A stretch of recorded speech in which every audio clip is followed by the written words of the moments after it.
И така, чантата е готова. Долната част изрязала съм всички стърчащи краища. И ето как изглежда отгоре. 4 манистенца, 4 манистенца, леко свита отстрани, точно с формата на трапец. И сега какво ни остава? Трябва да направим капака.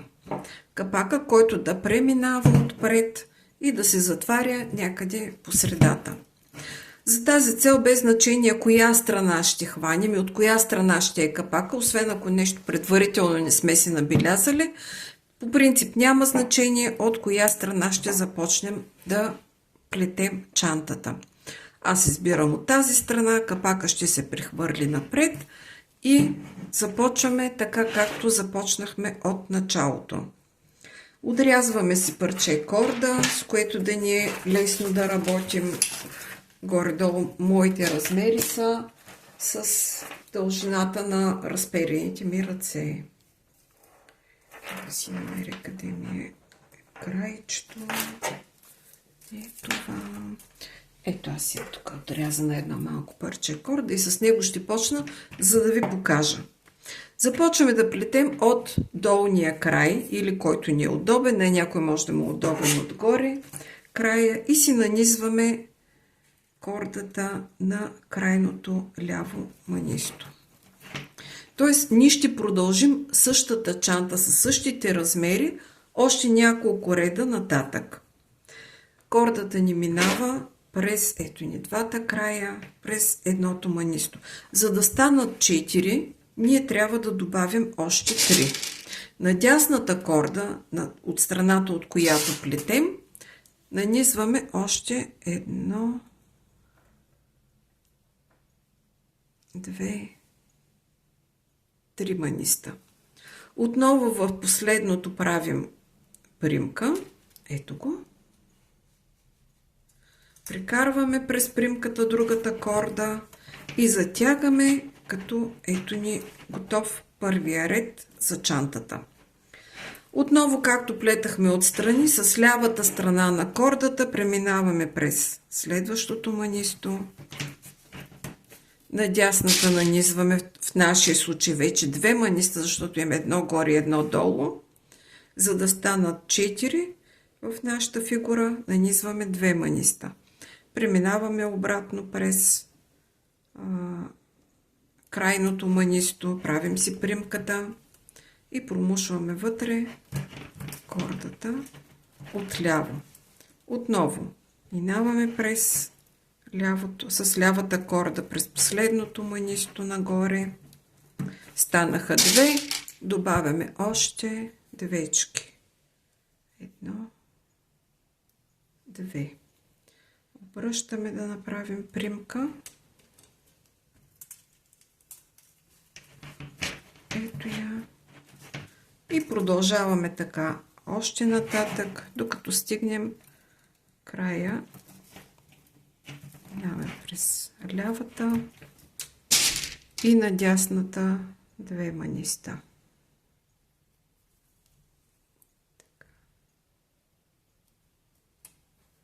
Примка.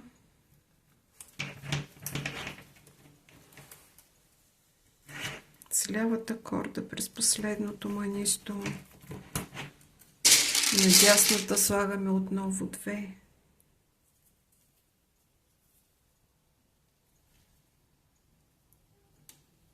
И така продължаваме нагоре. Продължаваме нагоре, докато стигнем до края. Когато стигнем края, аз отново ще се включа, за да ви покажа завъртането обратно.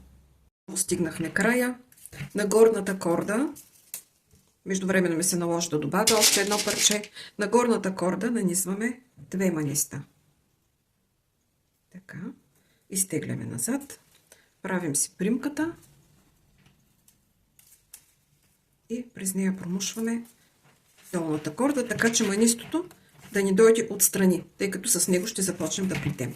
Обръщам си отново чантата и започвам да плета, като ето къде ни е. Кордата минава през последното манисто. Едната част излиза отдолу, ето едната част излиза отдолу, другата част излиза отгоре. Тъй като ни е първо, на него трябва да сложим, за да станат 4, още 3. Ето ги, трички маниста. 1, 2, 3. Правим си примката в последното. Хващаме горната част на кордата и изтегляме. И ето, че вторият ни ред е готов. Отново с лявата корда, тази, която е по-близо до чантата, преминаваме през последното манисто. Така. На дясната нанизваме още 2 маниста. Така, правим си примката. Ето я.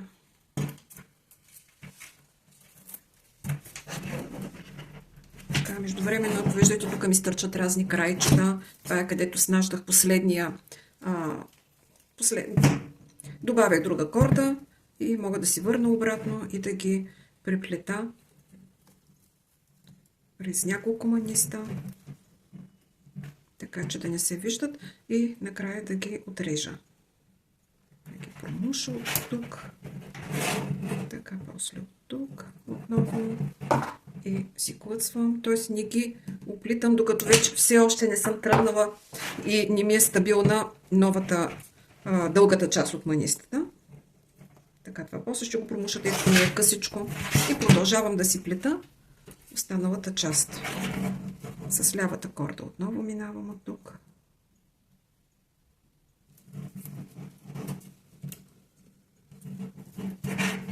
Така, на дясната изплитам двечки. 1, 2.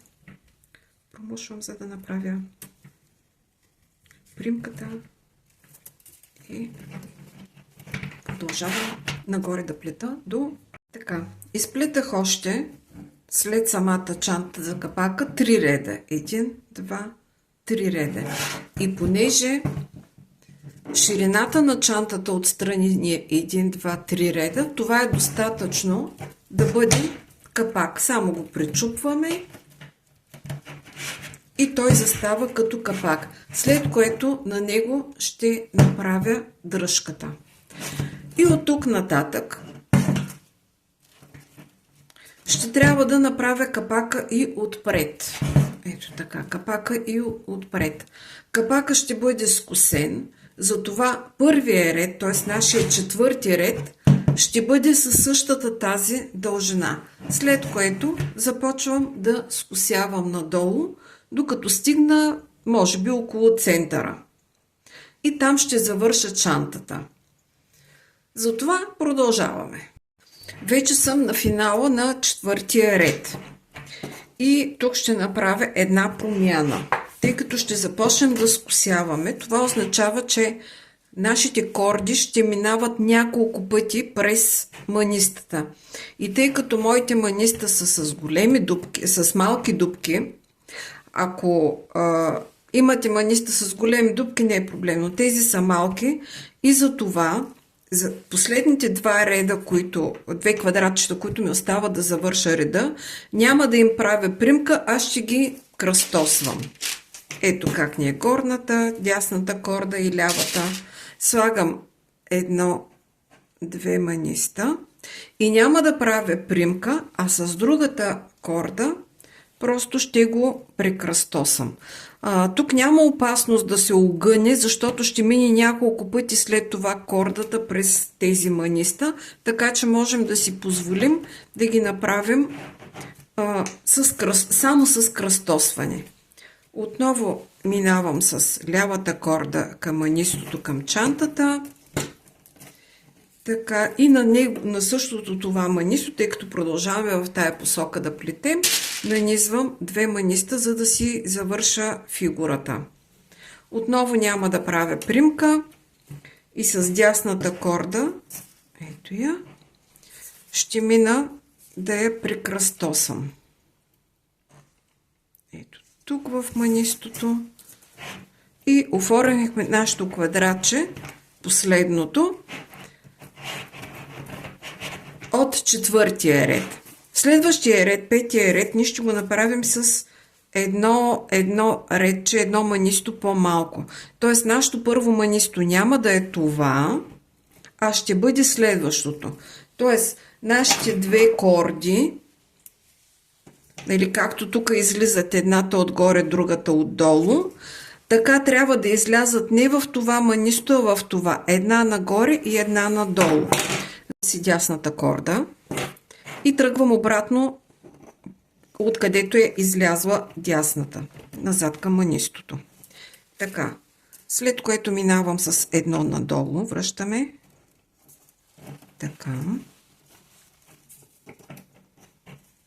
Преминаваме и към външното манисто. Второто. Тоест, това квадратче сме го обиколили още веднъж и затова не беше необходимо да се прави примка. Така. Тук трябва хубаво да го стегнем и връщаме обратно. Минаваме през второто манисто, което на нас вече в следващия ред ще ни бъде първо. Ето от тук. Така. Ще оплетаха кордите, но принципа ви стана ясен. Минахме през цялото горното манисто, за да излезе тук. Ето ни го.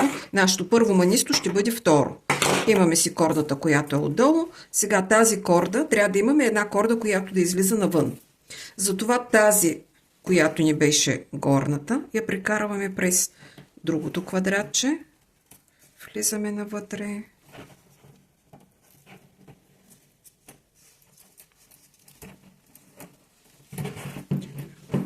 Свия другите да не ми пречат. Така, минаваме обратно през следващото надолу.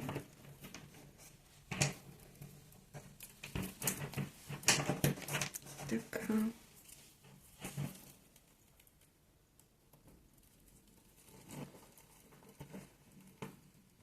Едно наляво.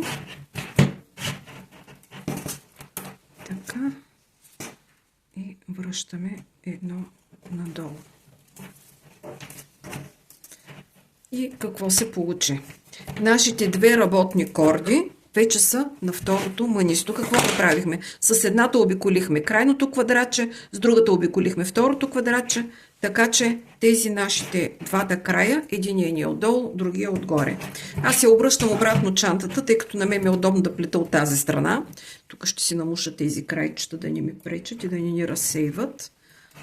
Те ще ми трябват после. Тази даже, понеже е оплетена, ще си я оплета още един-два пъти, за да мога да я отрежа.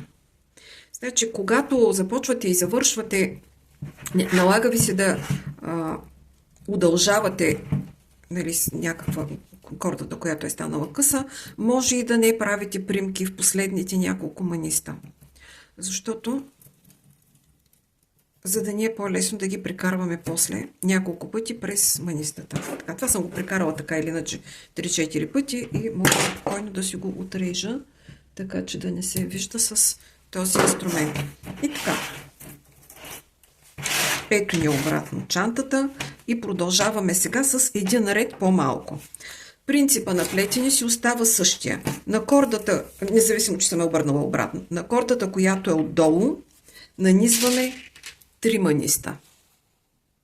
Една, две, трички. Тук вече си правим примка. Добре, не, няма да направим примка, защото после ще го ползваме, за да завъртим обратно следващия ред. Така, вземаме другата горната корда и го прекръстосваме. Тоест, пъхаме в това манисто крайното. Прекарваме го на кръст и ето ни готов новия ред. Сега с кордата, която е по-близо до чантата, минаваме обратно, качваме едно манисто нагоре и правим, слагаме си две маниста тук, ето ги двете, нанизваме ги и отново ще ги прекръстосвам, защото мисля, че може да ми се наложи да минавам и през това квадратче. Ето ни ги прекръстосани. Затягаме ги хубаво, разбира се, и отново с дясната корда минаваме през манистото, което е близо до чантата. Вие сами като почнете да плетете, ще усетите как, ако не са направени в примка, стават много нестабилни. Затова вече третото ни квадратче ще го направим с примка. Вземаме си още 2 маниста.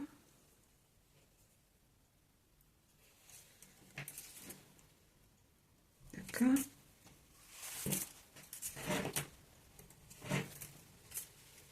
Правим им примката и си ги затягаме. Така. Много промушваме. Така, тук слагаме 2 маниста. Ето ги.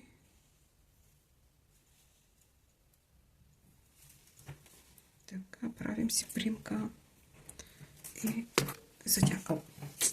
Така. И затягаме. По същия начин, ето ако обърна по то, нали, обратно, както до сега я плетахме, аз съм заради тези стърчащи я обърнах, имаме си отново. Промушваме от тук. Тоест няма значение от коя страна ще обърнете да я плетете. Чантата, принципа е абсолютно един и същ.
Ето, че нашата чанта е почти готова. Капака аз съм избрала да бъде с тази дължина. Ето, не знам дали така добре се вижда. Отваря се надолу. И предпоследният етап, който ни остава да завършим, това е изплитането на дръжката. А последният ще бъде монтирането на закопчалката. И затваряме чантата, така както я бяхме планирали с ето ги, 1, 2, 3 реда, както са 3 реда отдолу и 3 реда маниста. Четвъртия вече отива към капака. Така, като я наместим добре и тя си застава. Така, чантата ще има дръжка, която ще бъде закрепена за капака и ще започва от тук и ще завършва така. За целта от тези трите реда избираме средния ред. Ето ги трите реда. 1, 2, 3. Средния ред избираме 1, 2, 3. На четвъртото манисто прекарваме една корда. Аз вече съм я прекарала. Която корда аз съм преценила, че трябва да ми бъде доста голяма, за да мога да изплета цялата дръжка без да снаждам. Прекалено голяма съм я направила, но вие, ако искате, си я направете по-малка. Въпросът е да разберете как става всъщност плетенето на самата дръжка. И така, хващам си двата края на кордата, изтеглям ги накрая да бъдат равни. Това е първото нещо, което винаги правя, да са ми равни краищата, за да може да вървят равномерно при плетене.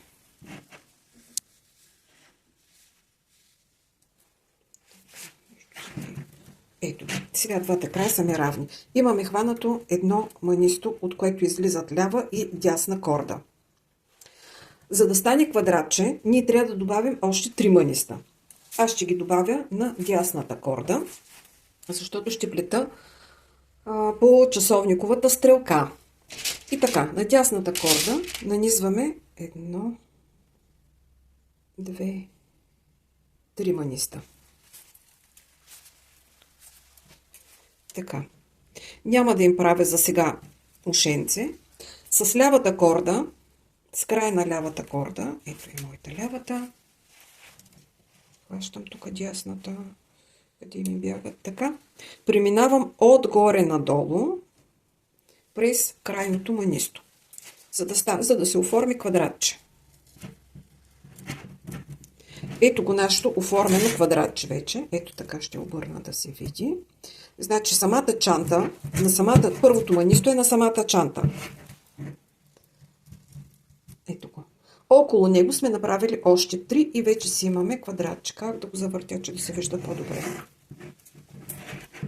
Може би отделно видео само за чантите, само за дръжките на чантите трябва да направя. Така. И от тук ще го съборя долу. Ето ни го квадратчето. От тук отново имаме корда, която е надолу и корда, която е нагоре. Тази, която е близко до чантата, в моя случай е лявата корда, избираме да я промушим през манистото, което е перпендикулярно на първото манисто. Или ако това ни е първото манисто, ще я промушим през това.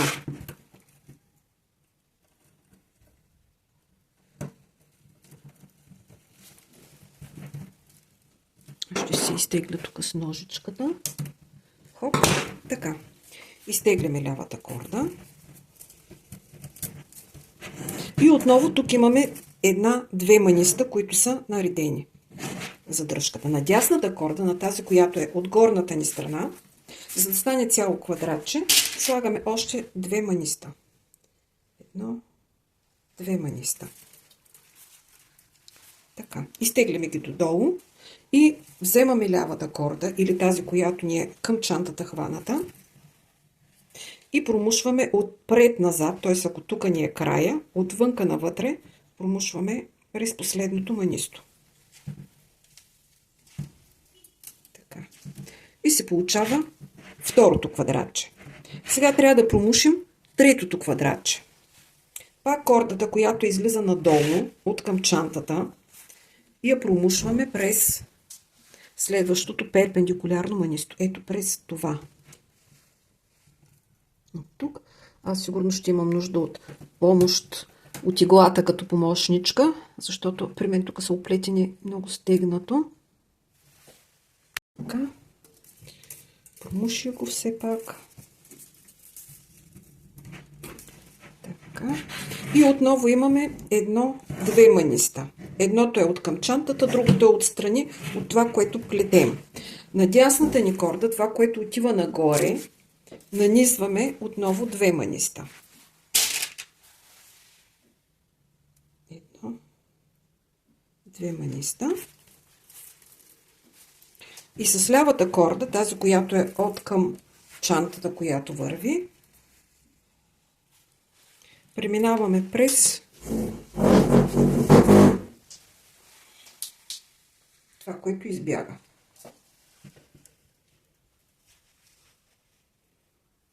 Така. През горното манисто, крайното на кръст. Ето го.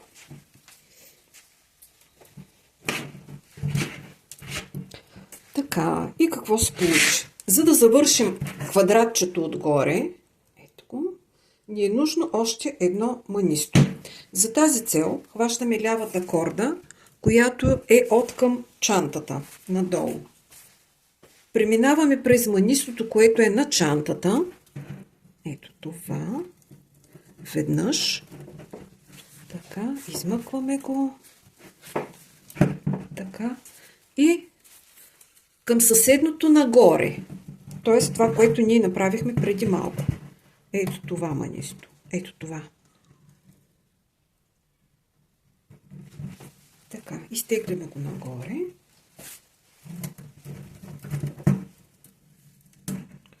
И тук няма значение дали на лявата или на дясната. Ще нанижим едно манисто, за да завършим квадратчето. Ето го едното манисто. Така.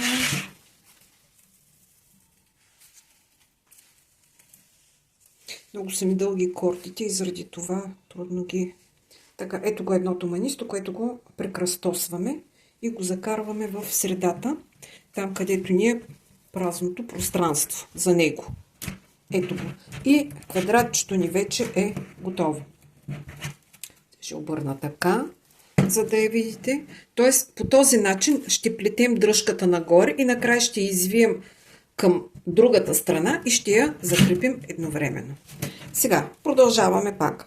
Имаме си на кордата едно манисто с корда отляво и корда отдясно. Може би така трябва да я сложа, за да се види по-добре. Лява и дясна корда. Ето ни квадратчето. Така. Без значение на лявата или на дясната, за да почнем отново да оформяме квадратчето, нанизваме 3 маниста. Ето ги. 1, 2, 3 маниста. Закарваме ги додолу до квадратчето. Ето ги. И с срещуположната корда влизаме в крайното манисто. Ето в това манисто трябва да можем кордата, за да започнем да правим да оформим следващото квадратче. Ето. И сега имаме отново 4 маниста на кордата. Ето ги 4. Виждате. Има една корда нагоре и една надолу. Така, тази, която върви надолу, я промушваме през манистото, което вече сме направили от дръжката. Ето това манисто.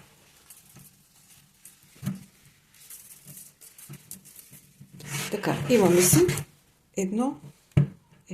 две маниста. И трябва да направим още 2. На дясната корда нанизваме 1-2 маниста.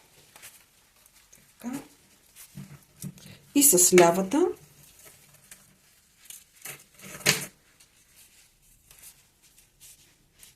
ето ни ги двете маниста, двете минаваме в крайното манисто, само в едното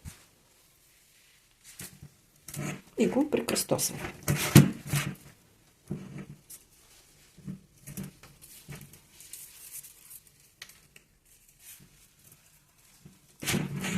Ето го и втория елемент. Така, отново с това манисто, което с кордата, която гледа надолу. Ето е горна и долна. Събарям ги надолу. Така, с тази лявата корда преминаваме през ето това манисто от дръжката вече.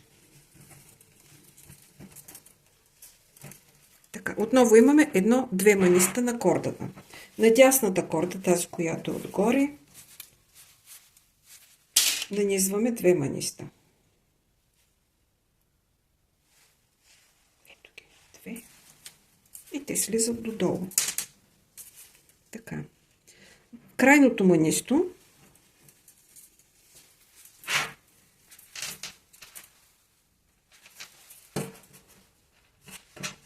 така, лявата корда, която излиза от тук, вкарваме в крайното манисто. Малко трудно се работи тези дълги корди, но красотата иска жертви, както се казва. Така. Ето ни ги отново, следващото квадратче. И сега трябва да го завършим. Сега ще изправя чантата. Трябва да го завършим. Отново долната корда минава през манистото, което е отдолу на чантата.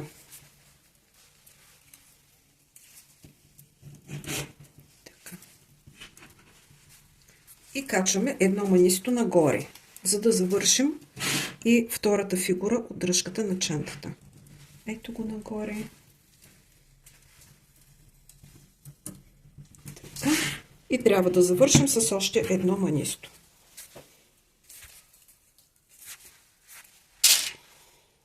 Което няма значение къде го поставяме, на лявата или на дясната. Така или иначе, то е само едно. И през него ще кръстосаме двете корди.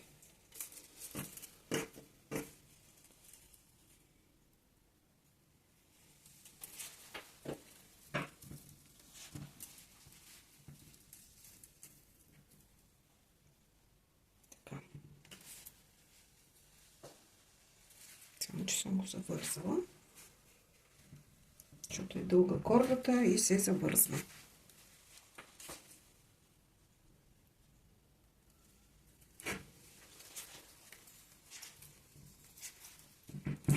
Ето ни готова и втората фигурка от дръжката. И така продължаваме с дължина, колкото искаме да я направим, за да бъде оформена и дръжката на чантата. Ето, че чантата е почти готова. Почти казвам, защото не съм сложила закопчалка. Но ето общия вид на самата чанта.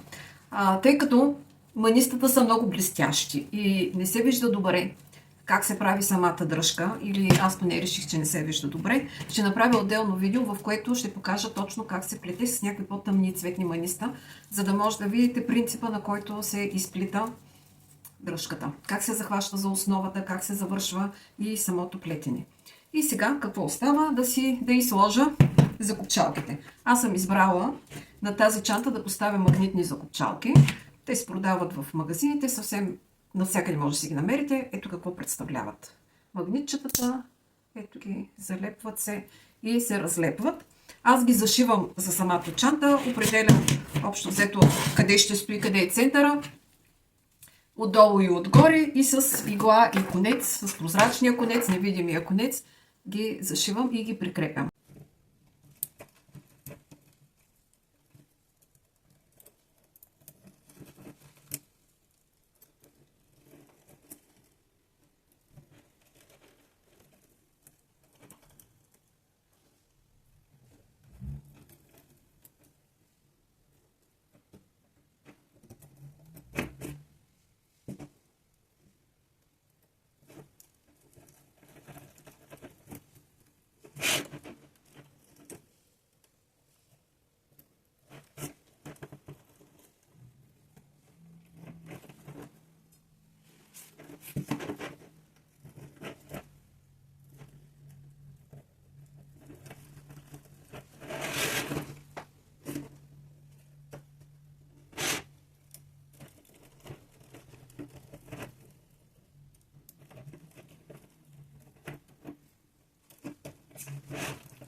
Ето, че чантата вече е готова. Може да видите как изглежда отвътре, разбира се отвън. Стои права, стои добре. И ако ви хареса видеото, ако имате въпроси, моля оставете коментар или напишете какво още бихте искали да видите. Благодаря ви, че бяхте с мен и ви очаквам отново.